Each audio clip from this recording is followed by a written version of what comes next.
Hi everybody, hope you're all keeping fine and safe.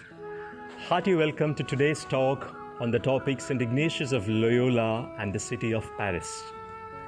Friends, all of us are born in a particular place. We grow up in a particular place. We lead our lives in a particular place and we end our lives in a particular place. Hence, place as such has a lot to do with individual lives. Every place counts. That way, the city of Paris, the capital of France, too had its share in shaping up of the personality of St. Ignatius of Loyola, and many may not be aware of it. What's that?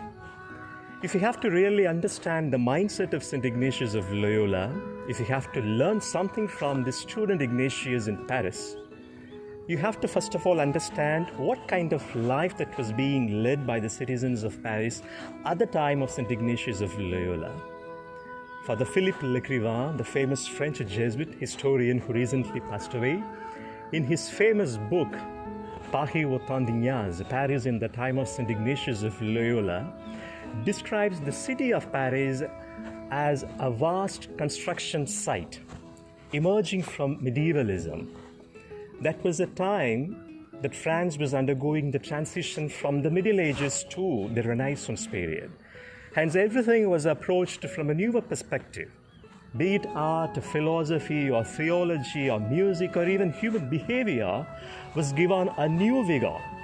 And this newness was every time almost approached with so much of glamour and triumph. My dear friends, please do not forget that it was this time Ignatius landed in Paris to begin his studies. And therefore, everything around him was glamorous, triumphant. Now, the question that we need to ask ourselves is, did St. Ignatius lose his track because life in Paris was different from the life that he had led elsewhere before coming to Paris? Did he lose the way? No, definitely no. In the autobiography, in his own autobiography, in number 71, the goal for him to come to Paris is explicitly given. He said, the main vision is to help the souls, for which the mission are two. I have to study and I have to gather some people with the same idea of helping the souls. Now, did St. Ignatius of Loyola fulfill these two dreams in Paris? Yes, indeed. And that's what we read from the autobiography. He was a good student, and not only a student, he even became a master St. Ignatius at the end. And he also gathered a good number of companions around him before he left ultimately for Spain at the end of his stay in Paris.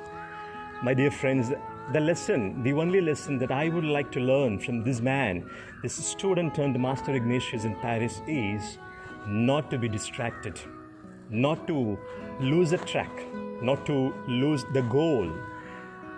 Whatever may be the circumstances that I am in, whatever may be the glamorous, situations that I face around me, always I should be focused, I should be clear in what I have to achieve, and that is what will take me to fulfill the will of God and bring about the kingdom of God on earth. Thank you.